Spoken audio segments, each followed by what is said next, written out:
your time, Krishnan. It's a pleasure talking to you this afternoon. To start with, as we clearly see, while we are talking, tomorrow we will wake up to the additional tariff imposed by Trump administration. But at the same time, the Indian government is constantly trying to help the economy. And one such example is the GST rate rationalization, which we did see in the last weekend, which will give a positive push to the consumption basket even before the festival season starts. What's your take on the current texture of the market?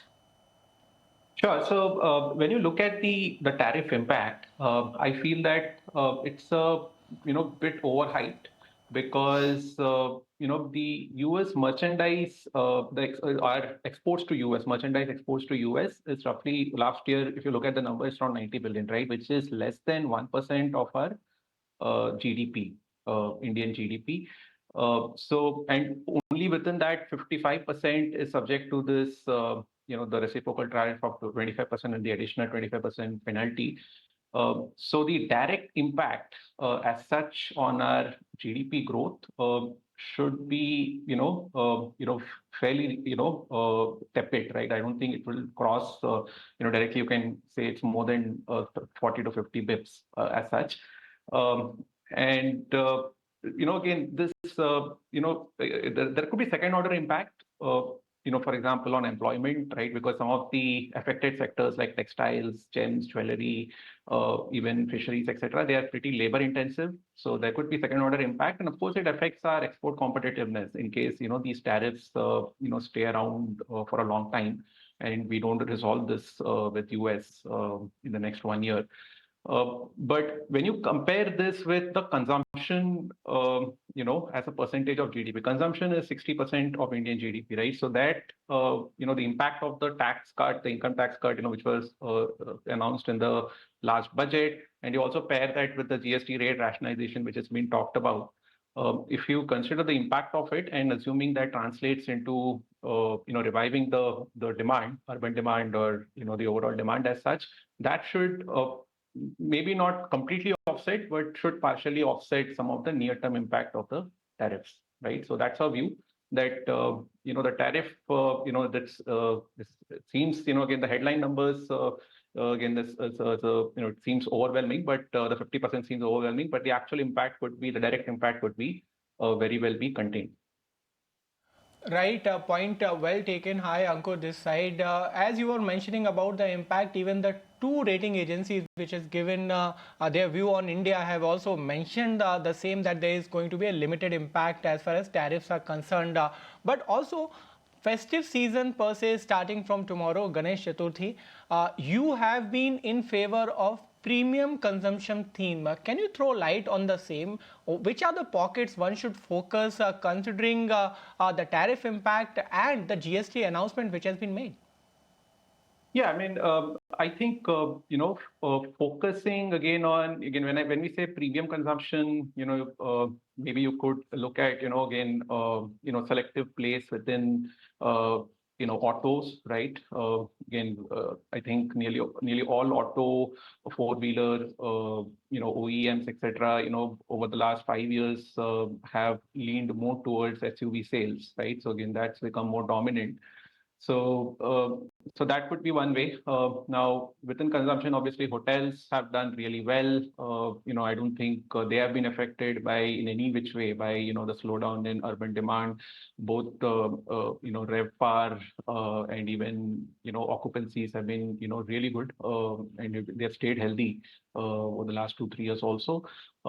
And then there could be again a very specific place. For example, even we can consider quick commerce, right, which is one of the beneficiaries of again I won't say premiumization as such, but consumption moving again through different means. The distribution has changed, right? So. But again, stepping away from mass consumption place, right? For example, the typical FMCG stocks, which are more exposed to mass consumption, because mass consumption has struggled last 2-3 years due to again various factors which I'm assuming your viewers are already aware of, right? Whether it's wage growth or employment growth, again that's been tepid. But yeah, I mean focusing on some of these other areas, right, which could be more of a hedge even within consumption, even going forward. That's right. Mr. Krishnan, let's now try and strategize the investment portfolios for our viewers. What do you think? How should one be positioned in terms of sector and style of allocation if consumption recovery is expected to be back in FY26 or FY27? Sure. So we like again NBFCs, especially vehicle financiers, and the reason is again they should see some benefit on net interest margins from again the easing, liquidity, the monetary easing as such, lower rates, right? Because they have a positive duration versus the duration match between the assets and liabilities positive, right? So they should benefit. Apart from that, again, obviously there have been, within NBFCs, we do realize, there was, if you look at the first quarter results, there was some management commentary on, credit quality issues, but I think those are manageable, right? And stepping away, even within financials, we do like, areas like, insurance, wealth management. Again, these are, you would find, selective opportunities to pick up good, well-governed quality companies, again, which have exposed to some other structural themes. Because, whether you look at insurance penetration rate or even things like, mutual fund penetration, etc., those are in India, relatively lower, much lower compared to when you compare it to other countries. So there's a long runway for growth in, some of these subsectors, even within financial services. Tactically, we do like IT because IT again has underperformed drastically over the last 1 year, down 13%. Most of that, again, partly is due to fundamental reasons that, when you look at IT demand, revenue growth rates have come down, mid-single digit.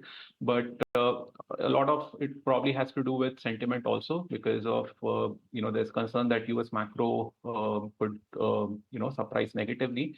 But if that, but if you look at the actual data of the last 3-4 months since, the Liberation Day tariffs were announced by President Trump, actually the macro data in US has been not been that negative, right? So that's surprising for the Mr. positive. Krishnan, I'm so sorry to interrupt in between, but due to paucity of time, we have to conclude this conversation, and some other time we'll carry on with the rest of it.